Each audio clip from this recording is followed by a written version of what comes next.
لله وكفى والصلاة والسلام على من لا نبي بعده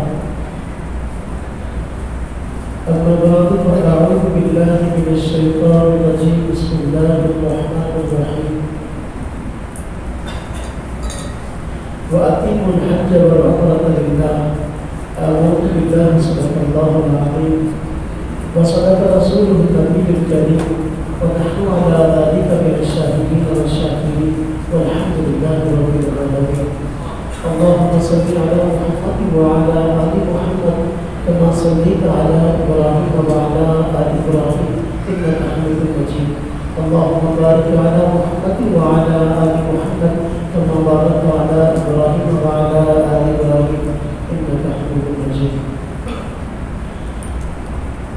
ہمارا یہ 3 روزہ حج اور عمرہ تربیت کی کورس 2022 آج اس کا تیسرا دن ہے. پہلے دن میں ہم نے الحمدللہ عمرہ سے متعلق بنیادی اور تفصیلی معلومات حاصل کی. گھر سے لے کر عمرہ کی ادائیگی تک ہم نے مکمل مسائل جو ہے وہ ڈسکس کیے تھے اور تفصیل سے پڑھے. اور کل جو کہ ہمارے کورس کا دوسرا دن تھا تو حج سے متعلق تفصیلی معلومات ہم نے حاصل کی تھی. حج کا طریقہ اور حج کا متعلق بنیادی معلومات اور مسائل ہم نے پڑھے تھے. آج ہمارا اس کورس کا آخری اور تیسرا دن ہے. تو حج اور عمرہ کی ادائیگی کے مکمل ہونے کے بعد عموماً مدینہ شریف کی طرف بندے کا سفر ہوتا ہے. تو مدینہ شریف کی جو حاضری ہے اس کے کیا آداب اور مسائل ہیں یہ ذکر کیے جائیں گے. اس کے بعد کچھ زیارات سے متعلق اہم زیارات کے متعلق کچھ باتیں عرض کی جائیں گی اور پھر کچھ حج کے بعد کی زندگی اس کے متعلق کچھ باتیں عرض کی جائیں گی. اور بندہ گھر سے عمرہ کے لیے جائے یا حج کے لیے جائے تو جس طرح ایک مومن کا دل تڑپتا ہے عمرہ کرنے کے لیے اور اسی طرح بندے کا دل تڑپتا ہے حضور نبی پاک صلی اللہ علیہ وسلم کے روزہ حاضری کے لیے. اللہ تبارک و تعالیٰ نے یہ 2 بڑی نعمتیں ہمیں عطا فرمائی ہیں. ایک بیت اللہ ہے اور ایک مسجد نبوی ہے اور حضور صلی اللہ علیہ وسلم کا روزہ ہے.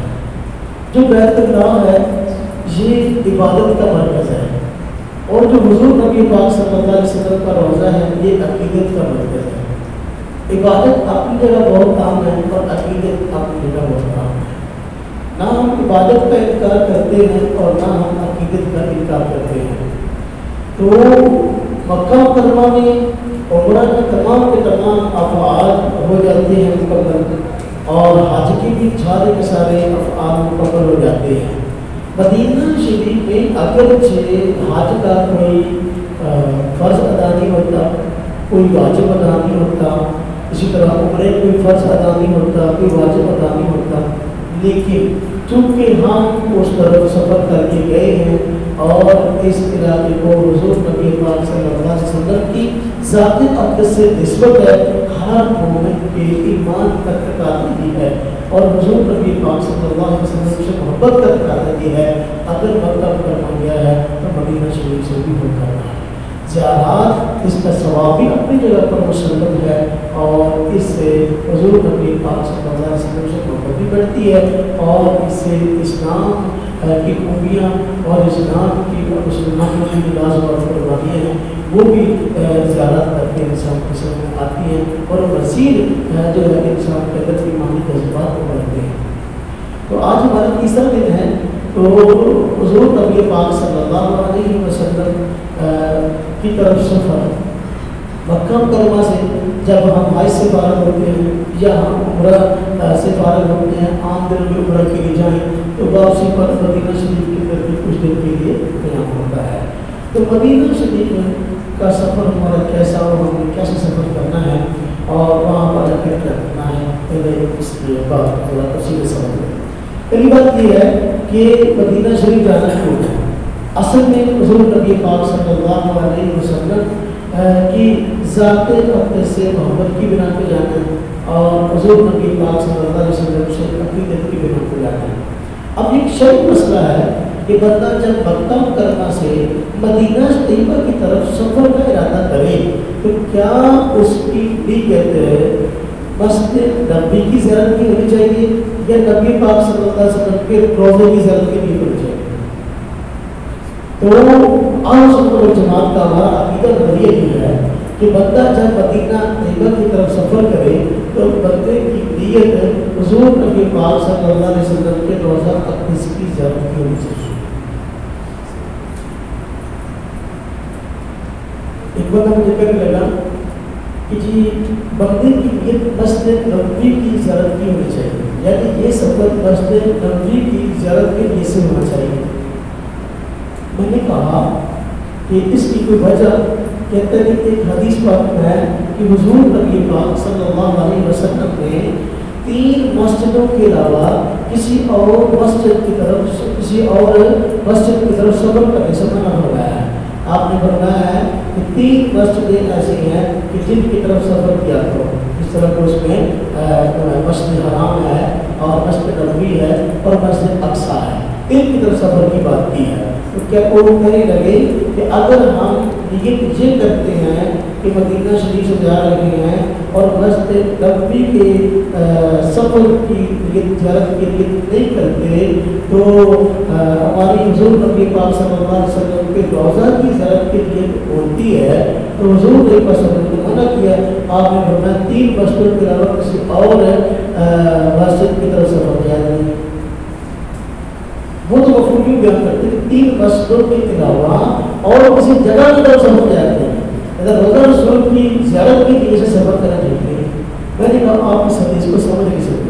حضور نبی پاک صلی اللہ علیہ وسلم نے یہاں مسجدوں کی فضیلت بیان فرمائی۔ یہ 3 مسجدیں ایسی ہیں، مسجد حرام اور مسجد نبوی اور مسجد اقصی۔ یہ 3 مسجدیں ایسی ہیں جو کہ بنسبت دوسری مسجدوں سے فضیلت کے اندر بڑی ہوئی ہیں اور ان میں نماز پڑھنے کا ثواب بنسبت عام مالوں سے زیادہ ہے۔ اس لیے باقی اور جتنی دنیا جہاں میں مسجدیں ہیں ان کی حیثیت تقریباً باقی مسجدوں جیسی ہے، اضافی بھی بہت بڑا ثواب نہیں ہے۔ اس لیے حضور نبی پاک صلی اللہ علیہ وسلم نے فرمایا اگر تمہارا سفر ہو تو ثواب کی نیت سے تو تم ان 3 مسجدوں کی طرف ثواب کی سفر کیا کرو، اس لیے ان کے اندر نماز پڑھنے کا ثواب ملتا ہے۔ لیکن یہ حدیث مسجدوں کے بارے میں آئی ہے کہ مسجدوں کے علاوہ کسی اور جگہ یا کسی اور شخصیت کی طرف سفر کرنے کا یہاں کوئی معاملہ نہیں ہے۔ یہ حدیث مسجد کے بارے میں ہے کہ 3 مسجدوں کے علاوہ کسی اور مسجد کی طرف سفر نہ کو نیت کر کے، تو ہمارا یہاں معاملہ حضور نبی پاک صلی اللہ علیہ وسلم کی زیارت آپ کی ذات کی زیارت کا ہے، جب یہ حدیث اس کے بارے میں نہیں ہے۔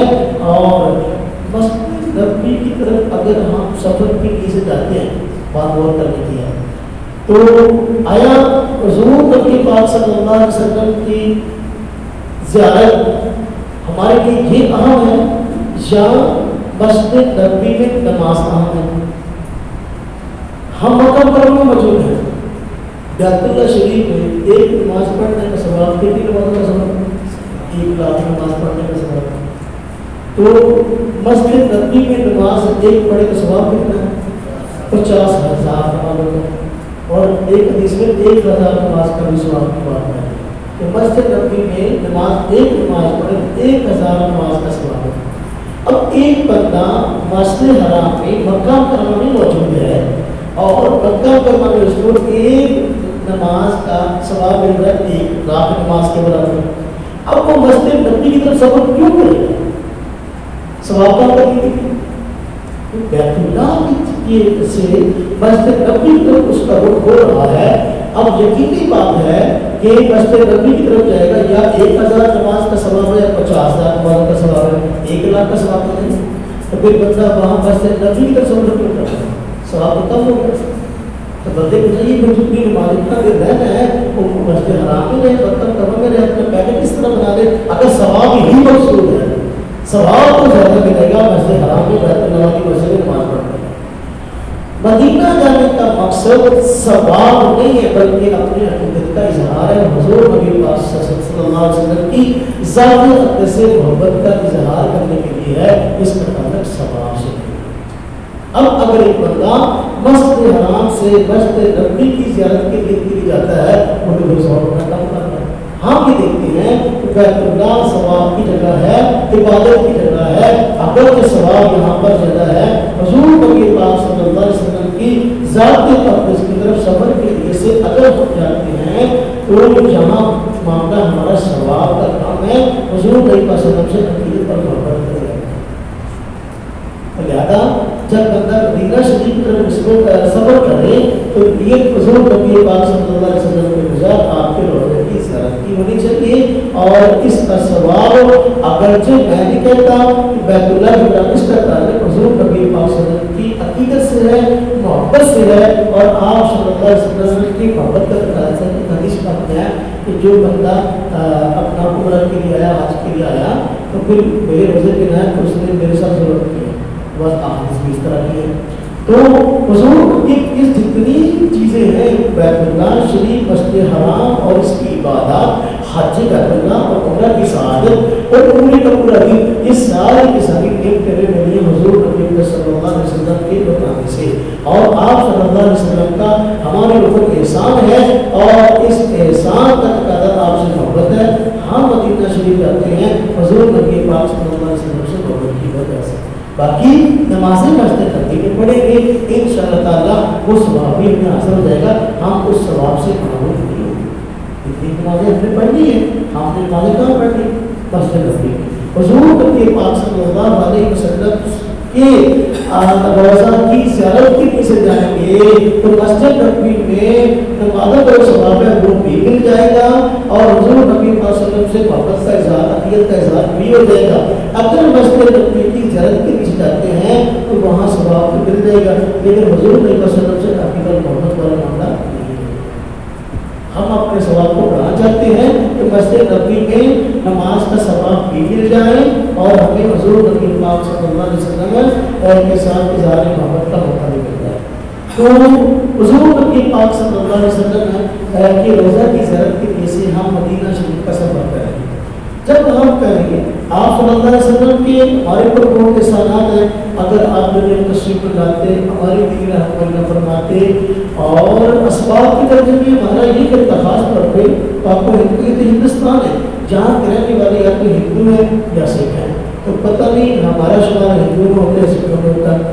لیکن حضور نبی پاک صلی اللہ علیہ وسلم دین لے کے آئے, آپ نے دین بتایا, صحابہ نے آپ سے دین سیکھا اور اس کو لے کر پوری دنیا میں پہنچے, ہندوستان میں بھی پہنچے, اور ہمارے اپنی نسلوں سے کچھ لوگ مسلمان ہوئے, بالکل کے بعد نسل بعد نسل ہم مسلمان ہوئے.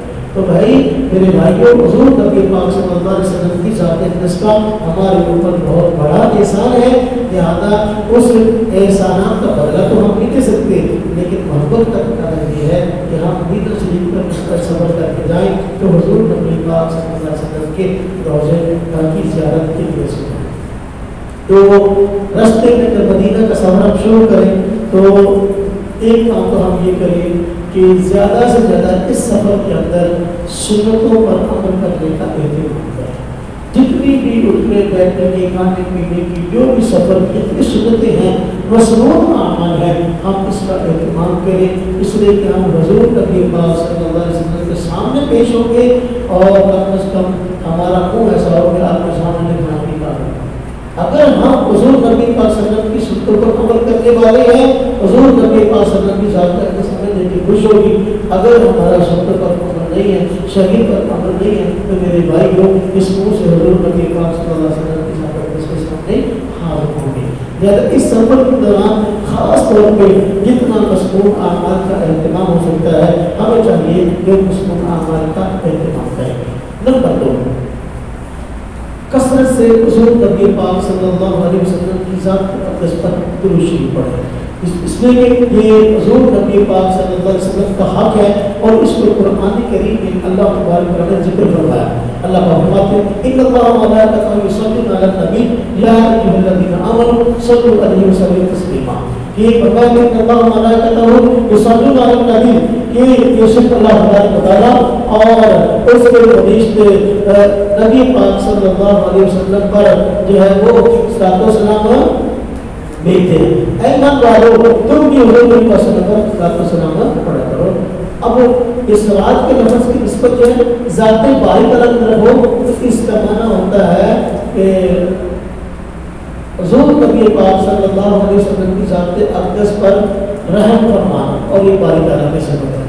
اور جب اس کی نسبت فرشتوں کی طرف اس کا معنی ہوتا ہے رحمت کو لے کر آنا یا استغفار، جب اس کی نسبت عام بندوں کی طرف ہو تو اس کا معنی ہوتا ہے رحمت کو مانگنا اللہ سے۔ جب ہم کہتے ہیں اللہم صلی علی محمد، ہم دعا کرتے ہیں اے اللہ حضرت محمد صلی اللہ علیہ وسلم پر رحمت کامل ہے، مکمل رحمت نازل فرما، یہ ہم آپ کی رحمت کی دعا کرتے ہیں۔ اللہ تبارک و تعالیٰ رحمت کو دیکھتے ہیں، ہم اس رحمت کی دعا کرتے ہیں، فرشتے اس رحمت کو لے کر آتے ہیں۔ بار کا ایک مستقل موضوع ہے تو حضور نبی پاک صلی اللہ علیہ وسلم کا حق ہے کہ ہم آپ پر زیادہ سے زیادہ صلاۃ و سلام پڑھیں اٹھتے بیٹھتے ہوئے، لہٰذا اس سفر کے دوران خاص طور پہ حضور صلی اللہ علیہ وسلم کی ذات اقدس کے لیے صلاۃ و سلام کا نذرانہ ضرور پیش ہونا چاہیے۔ آپ صلی اللہ علیہ وسلم کا فرمان ہے کہ جو بندہ میرے پر صلاۃ و سلام پڑھتا ہے، جو دور سے پڑھتا ہے فرشتے مجھے پہنچا دیتے ہیں، اور جو میرے روزے پہ پڑھتا ہے تو میں براہ راست خود سنتا ہوں۔ جب تک ہم وہاں نہیں پہنچتے اس وقت تک ہم درود شریف پڑھتے رہیں، درود شریف کو ہم سب پڑھیں، کوئی درود شریف جو احادیث کے اندر آیا ہم پڑھ سکتے ہیں، اور افضل ترین درود شریف جو ہے وہ درود ابراہیمی ہے جو ہم نماز میں پڑھتے ہیں، لہٰذا حضرت درود ابراہیمی پڑھتے ہیں، درود ابراہیمی نہیں اور بھی پڑھنا چاہتے ہیں۔ مختصر ترین درود شریف صلی اللہ علیہ وسلم ہے، مختصر ترین درود شریف صلی اللہ علیہ نبی جی کو بیجی، یہ مختصر ترین درود شریف ہے۔ لہٰذا اس سفر کے دوران زیادہ سے زیادہ درود شریف کا صلاۃ و سلام کا ذخیرہ ہم حضور نبی صلی اللہ علیہ وسلم کی خدمت میں پیش کریں، تاکہ نبی پاک صلی اللہ علیہ وسلم ہماری اس آمد کی وجہ سے خوش ہو اور نبی پاک صلی اللہ علیہ وسلم کی ذات سے مزید محبت بڑھے۔ دیکھیے جو درود شریف ہے، صلاۃ و سلام ہے، ہم نبی پاک صلی اللہ علیہ وسلم کی ذات سے پڑھتے ہیں، آپ صلی اللہ علیہ وسلم کی ذات اقدس کا اس میں فائدہ نہیں بلکہ میں سمجھتا ہوں ہمارا فائدہ ہے، اس لیے کہ حضور نبی پاک صلی اللہ علیہ وسلم کا فرمان ہے جو بندہ مجھ پر ایک مرتبہ صلاۃ و سلام پڑھتا ہے، درود شریف پڑھتا ہے، اللہ تبارک و تعالیٰ اس پہ 10 رحمتیں نازل کرتا ہے۔ اب دیکھو، اور نبی پاک صلی اللہ علیہ وسلم خود رحمت للعالمین، ہمارا صلی اللہ علیہ رحمت للعالمین، اللہ فرماتے ہیں نبی پاک صلی اللہ علیہ وسلم کو ہم نے آپ کو سارا جہانوں کی رحمت بنا کے بھیجا ہے۔ اب آپ رحمت للعالمین ہم کہتے ہیں اللہم صلی علی محمد، اے اللہ رحمت کاملہ نازل فرما محمد صلی اللہ علیہ وسلم پر، آپ کو صلاۃ پر رحمت ہے۔ درود شریف ہم پڑھتے ہیں، اس میں زیادہ فائدہ ہمارا اپنا ہی ہوتا ہے۔ ایک وقت پر رحمت کی دعا حضور کے لیے کی ہے، 10 رحمت اللہ تبارک و تعالیٰ نے اس کی وجہ سے ہم پر فرمائی ہیں، اور جتنی زیادہ ہم درود شریف کی کثرت کریں گے اس سفر کے اندر اتنے زیادہ اللہ پاک کی رحمتیں ہماری طرف متوجہ ہوگی اور حضور نبی پاک صلی اللہ علیہ وسلم سے عقیدت اور محبت بڑھے گی۔ اور جب ہم مدینہ شریف پہنچے، مدینہ شریف پہنچنے کے ظاہر بات ہے پہلے ہوٹل میں جائیں گے، اپنا سامان رکھیں، اپنا سامان اطمینان سے رکھنے کے بعد پھر غسل کریں، اور غسل کرنے کے بعد اچھے کپڑے پہنیں اور اچھی خوشبو دستیاب ہو اس خوشبو کو لگائیں۔ اس کے بعد جو ہے ہم مسجد نبوی کی طرف سفر کریں، یعنی ہوٹل سے مسجد نبوی کی طرف جائیں۔ مسجد نبوی میں جب داخل ہوں، جس طرح کی مسجد کوئی بھی مسجد ہے، داخل ہوتے ہیں ہم دایاں پاؤں اندر رکھتے ہیں تو ہم دایاں پاؤں اندر رکھیں گے اور مسجد میں داخل ہونے کی دعا کر لیں گے، اللہ مفتاح بابا رحمت کی دنیا کی اتنی پڑھ لیں، اگر ہم یہاں دعا پڑھیں اللہم صلی علی محمد وعلی آل محمد وصحبہ وسلم اللہم اغفر لی ذنوبی وافتح لی ابواب رحمتک، یہ دعا مسجد نبوی میں داخل ہوتے وقت پڑھ لیں۔ اب ہم مسجد نبوی میں داخل ہوئے ہیں تو مسجد نبوی کیا جو بھی مسجد ہے، مسجد کے احترام میں 2 رکعت نماز نفل پڑھنا یہ بہت بڑے دل کا باعث ہے، اور مسجد نبوی میں پڑھیں گے ظاہر ہے اس کا ثواب سر کی میں نے کیا 50,000 نمازوں کے برابر ہے۔ تو اب مسجد نبوی میں جائیں داخلہ ہو تو سب سے پہلے اگر مقروض وقت نہیں ہے تو 2 رکعت نماز تحیۃ المسجد پڑھیں، تحیۃ المسجد کا مطلب ہے مسجد کے احترام میں 2 رکعت نماز نفل پڑھنا۔ جب وہاں 2 رکعت نماز نفل ہم نے پڑھ لیے تو پھر اب جو ہے ایک طرف ہو کر تھوڑا سا اپنے گناہوں کی معافی مانگے اور توبہ استغفار کر لے، اور اپنے گناہوں کو دھو لیں۔ ایک بات یہ آتی ہے، ہم حج کر کے آئیں، حج کے بارے میں تو آتا ہے نا کہ بندہ جب حج کرتا ہے سارے گناہ معاف ہو جاتے ہیں، اب توبہ کی سیکھتی ہے۔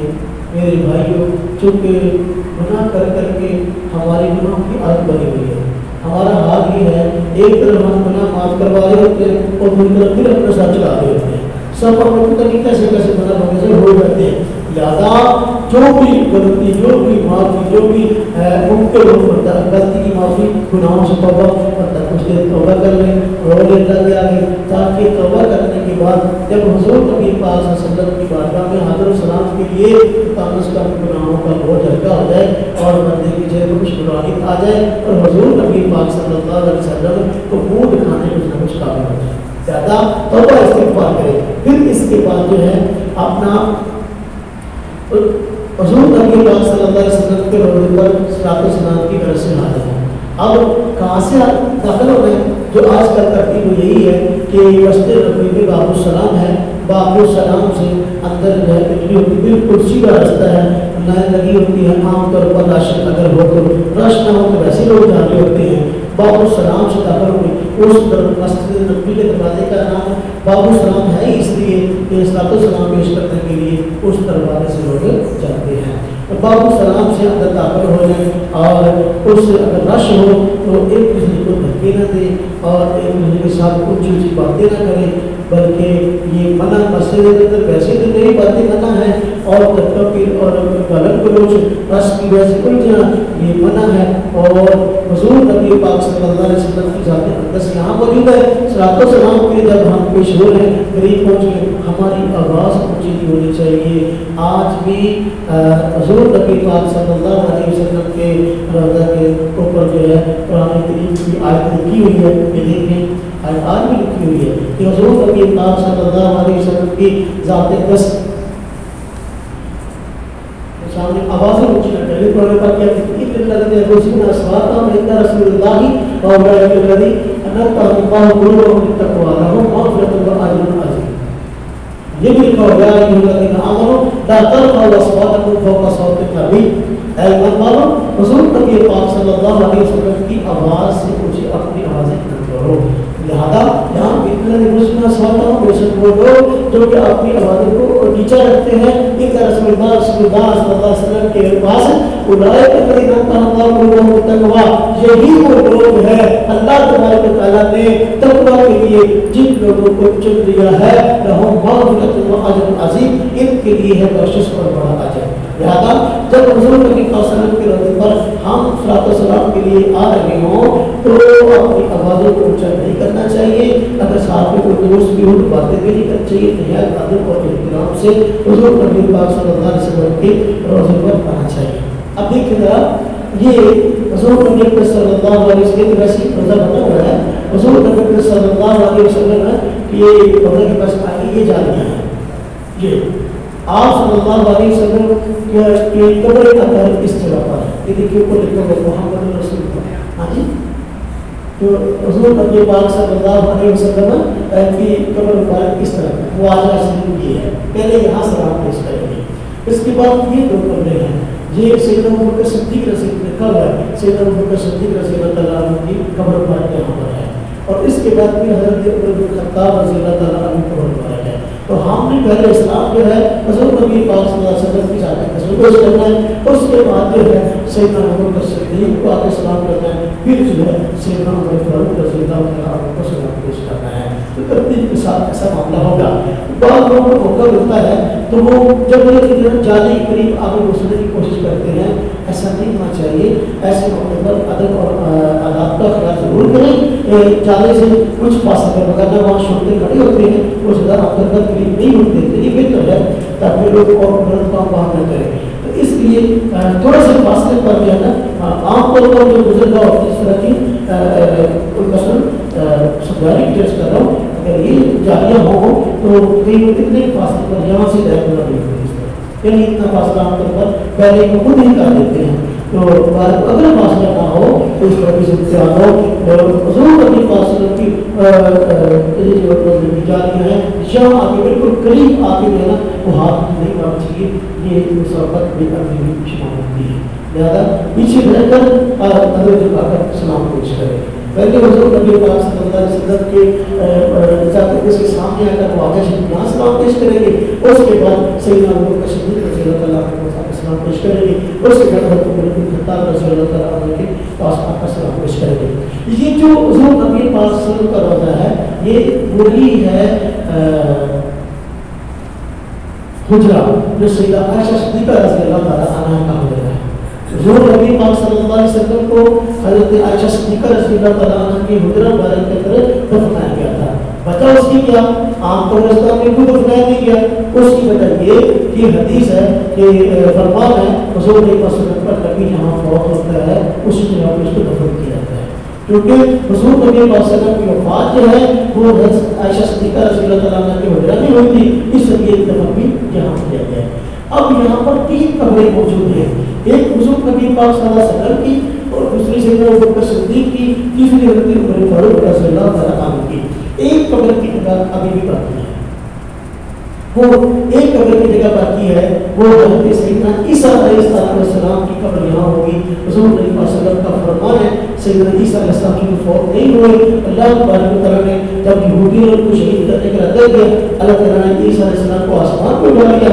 کل پہ قیامت کے بعد تشریف لائیں گے. قیامت کی بڑی نشانیوں میں سے ایک نشانی ہے سیدنا عیسیٰ علیہ السلام تشریف لانا, اور اس امت مسلمانوں کو پریشان ہوگی, دجال کا ظہور ہوگا, اور اس پریشانی سے حضور نبی پاک صلی اللہ علیہ وسلم پناہ مانگا کرتے تھے. سیدنا عیسیٰ علیہ السلام تشریف لائیں گے اور امت مسلمانوں کی اس پریشانی کو دور کریں گے, دجال کو قتل کریں گے. آپ نے فرمایا مقام گل پر عیسیٰ علیہ السلام جو ہے دجال کو پکڑنے کے قتل کریں گے. تو واقعات یہ میرا تفصیلی طور پہ آئے ہوئے ہیں. تو سیدنا عیسیٰ علیہ السلام تشریف لائیں گے تو آپ پھر ہاتھ پر بھی کریں گے, حضور نبی پاک صلی اللہ علیہ وسلم سلام پیش کریں گے. فوت ہو کے اٹھ کر مارکہ پڑا جائے گا اور اپنا پھر حضور نبی پاک صلی اللہ علیہ وسلم کی پہلو میں دفن ہوگی. جس طرح یہ حضور علیہ السلام کی قبر مبارک ہے اور اس طرح ابو بکر صدیق رضی اللہ عنہ کی قبر مبارک ہے, اس طرف جو ہے ایک قبر کی خالی ہے. حضور نبی پاک صلی اللہ علیہ وسلم کی اس طرف سیدنا عیسیٰ علیہ السلام کی قبر مبارک ہوگی.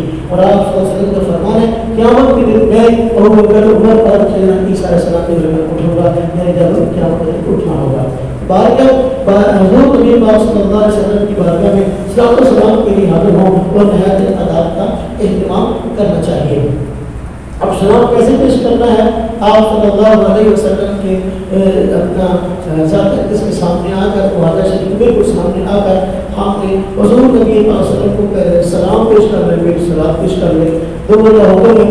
اب سلام کے بہترین الفاظ وہ ہیں جو کہ نماز کے اندر ہم پڑھتے ہیں. السلام علیکم ایھا النبی ورحمۃ اللہ وبرکاتہ. السلام علیکم ایھا النبی ورحمۃ اللہ وبرکاتہ. اور بھی الفاظ سے ہم سلام پیش کر سکتے ہیں, لیکن یہ الفاظ بہترین ہے. کیوں؟ اس لیے حضور نبی پاک صلی اللہ علیہ وسلم کے سکھائے ہوئے یہ سلام کے الفاظ حضور نے خود سکھایا اپنی بات کو. لہٰذا نماز میں ہم پڑھتے ہیں, اس کا مقصد اگرچہ وہ ہے وہ معراج کی رات والا ہے. اللہ تبارک و تعالیٰ نے حضور نبی پاک صلی اللہ علیہ وسلم کو فرمایا تھا معراج کی رات جب ملاقات ہوئی, السلام علیکم ایھا النبی ورحمۃ اللہ وبرکاتہ, یہ سلامتی ہو آپ پر اے نبی صلی اللہ علیہ وسلم, اور اللہ کی رحمت اور برکات نازل ہوں. تو یہ الفاظ ذات بار تعالیٰ کی اپنے ذات جو ہے وہ حضور کو فرمایا تھا, حضور نے بھی فرمایا تھا نماز میں.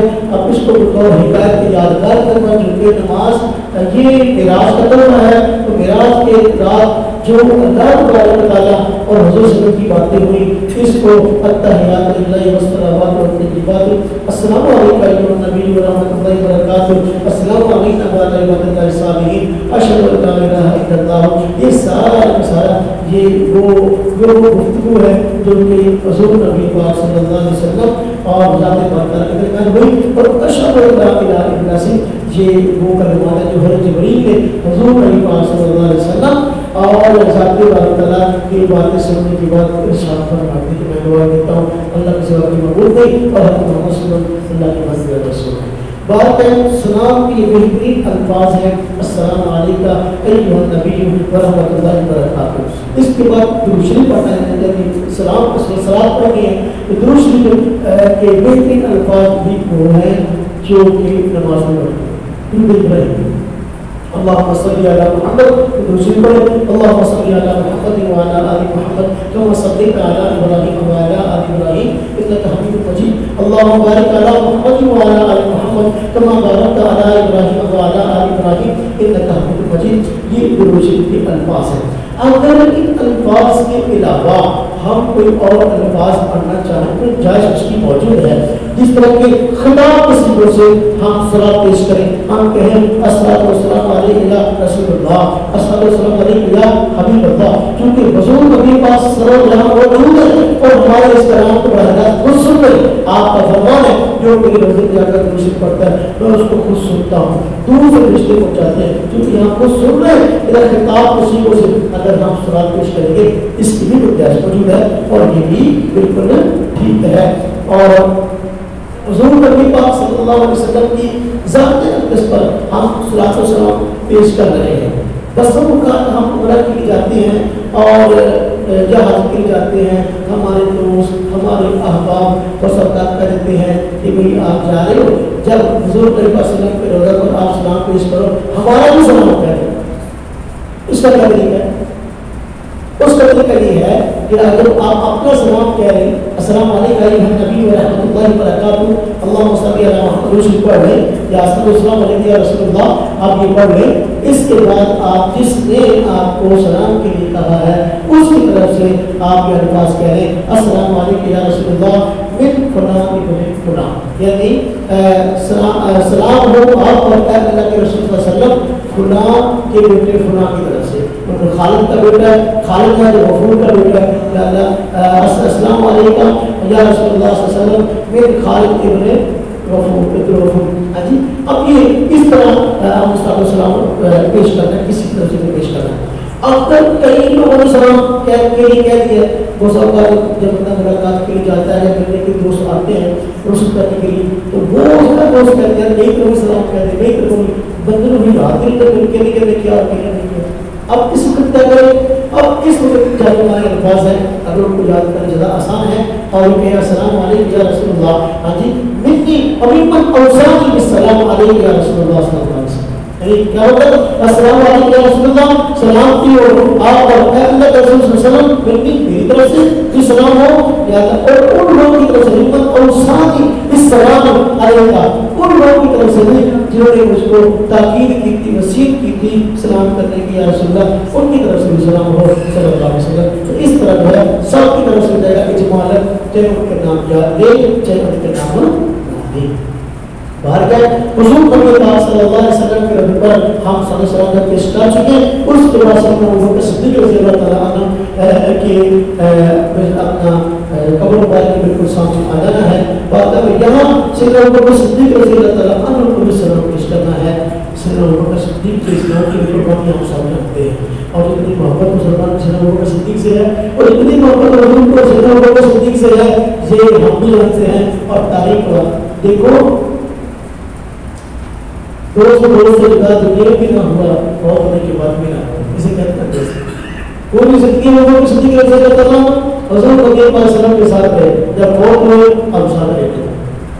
اب بھی شکر ہوتا ہے صحابی سے کہتے ہیں اس لیے حضور کی سب کو اٹھائی ہے. یہ ایسا صحابی ہے کہ دنیا ایک بھی شوق کرتی آتی ہے فوت ہونے کے بعد بھی شوق کرتی ہے. حضرت رسول صلی اللہ علیہ وسلم کے شخصیت ہے اسلام کے لیے ہمیں بہت بڑی تھی. اللہ تعالیٰ نے دونوں کو یہ ساتھ عطا فرمائی کہ حضور نبی پاک صلی اللہ علیہ وسلم کے نام ان کے ساتھ عطا فرمائی. تو سیدنا ابوبکر صدیق رضی اللہ تعالیٰ عنہ کو سلام کرنے کے لیے پھر ہم اس طرح دائیں طرف آگے بڑھیں. یعنی جو قبول واقعہ ہے وہ اس طرح باب سلام اس طرح آئیں. پہلے حضور نبی پاک صلی اللہ علیہ وسلم کو مبارک ہے واقعے سے اس کے سامنے سلام پیش کریں گے. اس کے بعد آگے دائیں طرف کریں دائیں طرف تھوڑا سا آگے بڑھیں گے تو پھر بھی سیدنا ابوبکر صدیق رضی اللہ تعالیٰ عنہ کی قبر مبارک آئے گی. جہاں جو ہے سامنے آ کر سیدنا ابوبکر صدیق رضی اللہ عنہ کو سلام پیش کریں گے. کیسے؟ السلام علیکم یا خلیفۃ رسول اللہ, السلام علیکم یا امیر المؤمنین, اور السلام علیکم یا ابوبکر صدیق جزاک اللہ عنا ما انت اہل. اگر کسی کو میرے بات نہیں آتے تو بس السلام علیکم یا السلام علیکم یا ابوبکر صدیق رضی اللہ عنہ نہیں کریں. یہاں جی اسلام ہو آپ پر ابوبکر صدیق رضی اللہ عنہ. تو مجھے سیدھا اس کی وجہ سے اس طرح سلام پیش کریں گے. اس کے بعد پھر اس سے آگے تھوڑا سا دائیں جاتے پھر آگے جو ہے قبر مبارک ہے وہاں سلام پیش کریں گے اور کہیں گے السلام علیکم یا خلیفۃ رسول اللہ، السلام علیکم یا امیر المومنین، السلام علیکم یا ابا حفص عمر بن الخطاب جزاک اللہ عنا ما انت اہل. اس طرح سیدنا عمر بن الخطاب رضی اللہ عنہ کو سلام پیش کریں گے. تو اس کے بعد جب ہم نے تمام شخصیات کو سلام پیش کر لیا، اس کے بعد یہ بابرکت موقع ہے اور اللہ تعالیٰ کی رحمت یہاں خاص برستی ہے. رحمت العالمین کی یہاں موجود ہے. ہاں جی، اور مسجد بھی ہے، گھر بھی ہے. لہٰذا یہاں پر ایک کام لے کر چاہیے موقع بڑی مسئلے ہوئے جب حضور نبی پاک صلی اللہ علیہ وسلم کی ذات اس پر ہم سلام پیش کریں تو حضور نبی پاک صلی اللہ علیہ وسلم کی ذات اقدس کو سفارش کی درخواست بھی کریں، سفارش کی درخواست بھی کریں. اسألک الشفاعۃ یا رسول اللہ. جب ہم سلام پیش کر لیا میں سلام کرتا ہوں آپ سے، سوال کرتا ہوں آپ سے، درخواست کرتا ہوں آپ سے کہ آپ جو ہے میرے لیے سفارش فرمائیں. لہٰذا یہ حضور نبی پاک صلی اللہ علیہ وسلم اپنی قبر کی حیات ہے. بعض لوگوں کو استشفاء ہوتا ہے لیکن یہ حدیث ہے اور حضور علیہ السلام کا فرمان ہے کہ اس رسول کے ماجہ میں روایت ہے. صحابہ کرام نے پوچھا یا رسول اللہ صلی اللہ علیہ وسلم آپ پر سلام کا حکم ہے کہ ہم آپ کو سلام پڑھ سکیں، تو جب آپ فوت ہو جائیں گے اور فوت ہونے کو صحابہ کرام اس طرح بات پیش کی پھر تو جس طرح عام لوگ میں فوت ہوتے تو اس کے بعد جب جسم کا اثر رہتا ہے تو اس طرح معاملہ ہو جائے گا تو پھر سلام کو سلام آپ کو پڑھیں گے، کیا معاملہ ہے؟ آپ نے بتایا نا ان اللہ حرم علی الارض ان تاکل اجساد الانبیاء. اللہ تبارک و تعالیٰ نے مٹی پر حرام کر دیا کہ وہ نبی کے جسموں کو کھائے اور ہمیں نبی کی اللہ غنی فرصت یہ سننے کے ماجہ میں رہتا ہے جو اس حیات حتیٰ کی مشہور معروف کتاب ہے حدیث کی. اللہ کا نبی کی اللہ غنی فرصت، اللہ کا نبی زندہ ہوتا ہے کہ وفات کے بعد اللہ تبارک و تعالیٰ اپنے نبی کو زندگی عطا فرماتے ہیں اور اس کو روزی دی جاتی ہے. عام بندہ فوت ہوتا ہے، فوت ہونے کے بعد روح کا جسم کے ساتھ اتنا کنیکشن باقی رہتا ہے جس سے وہ عذاب کا ثواب محسوس کر سکے. اس لیے فرمایا عام بندے کے حال میں قبر جو جنت کے باتوں میں سے کھڑا ہے وہ جہنم کے کڑوں میں سے کھڑا ہے، لیکن جو نبی ہے ان کی روح کا تعلق بنس وقت عام لوگوں کے اپنے جسم کے ساتھ زیادہ ہوتا ہے، اس لیے فرمایا نبی زندہ ہے. اور عام شہید اس کے بارے میں قرآن نے کہا بلا تقول لمن يقتل في سبيل الله اموات، جو اللہ کے راستے میں شہید ہوتے ہیں ان کو مطلق بہت احیا ہو سکتا ہے. اب دیکھو جو شہید ہے جس نے حضور نبی پاک صلی اللہ علیہ وسلم کے دین پر عمل کرتے ہوئے اپنی جان کٹا دی، اللہ پاک نے اس کو یہ اجازت دیا اور احیا ہو سکتا ہے. ہاں جی، اور بلا اللہ کا شکر تمہیں اس کی زندگی کا شکر نہیں ہے. اللہ پاک نے فرما دیا جو نعمت نبی کی امتی کو ملی ہے اللہ پاک نبی کو نعمت کو عطا فرما دیا. اسی میرے بھائیوں یہ نبیاں حضور نبی پاک صلی اللہ علیہ وسلم قبر میں حیات ہیں اور لیکن وہ حیات قبر کی بات کی ہے، وہ زندگی ایسی ہے برزخی زندگی ہے، ہم اس کی مکمل کیفیت نہیں جان سکتے لیکن جتنا حدیث پاک میں آ گیا ہمارا اس پر ایمان ہے. جس طرح کہ مسلم شریف کی روایت موجود ہے، اس مسئلے پر میں تفصیلی بیان موجود ہے، میں صرف اشارہ کرتا ہوں بات کو سمجھانے کے لیے. وہ سفر کے بندہ کو جھاڑ اٹھا دیتا ہے. مسلم شریف میں حدیث ہے حضور نبی پاک صلی اللہ علیہ وسلم فرماتے ہیں معراج کی رات جب میں سفر معراج کے سفر پہ جا رہا تھا تو میں اکثر قریب پہنچنے والا تھا، میں ملک کے شام پہنچا. ملک کے شام میں ایک سرخ ٹیلا تھا، ایک سرخ ٹیلے کے پاس میں دیکھا قبر تھی حضرت موسیٰ علیہ السلام کی اور حضرت موسیٰ علیہ السلام کو اس قبر میں نماز پڑھ رہے تھے. اس طرح سے اس قبر پر نماز پڑھ رہے. یہ حدیث کس کتاب ہے؟ مسلم شریف ہے، جو حدیث کی مشہور کتاب ہے جس کے بارے میں کہتے ہیں مسلم شریف کی کوئی حدیث بھی ضعیف نہیں ہوتی. لہٰذا موسیٰ علیہ السلام اگر زندہ کریں نماز پڑھے حضور نبی پاک صلی اللہ علیہ وسلم کیوں نہیں؟ بندہ کہتے ہیں میں کیسے سفارش کروں؟ حضور نبی پاک صلی اللہ علیہ وسلم درخواست کروں، حضور نبی پاک صلی اللہ علیہ وسلم سلام پیش کریں، درخواست کریں کہ اسألک الشفاعۃ یا رسول اللہ، میں آپ سے درخواست کرتا ہوں شفاعت کی، اللہ تبارک و تعالیٰ سے میرے حق میں سفارش فرما دیں، اللہ تبارک و تعالیٰ میرے دل کو معاف کر دیں. باہر کر کے صحابہ السلام کو پیش کرنے کا طریقہ ہے، اس کے بارے میں مختصر وضاحت ہے. جب ہم السلام پیش کر رہے آپ صلی اللہ علیہ وسلم کی ذات اقدس پر بھی اور صاحبان یعنی حضرت تشریف کی شیخان حضرت ابو صدیق حضرت عمر فاروق پر بھی. اس کے بعد آپ نے ایک طرف ہو کر دعا مانگی ہے. اب دعا قبلہ ہو کر مانگیں گے اجر ثواب زیادہ ہے، لیکن قبلہ ہو کر بڑی دعا مانگیں.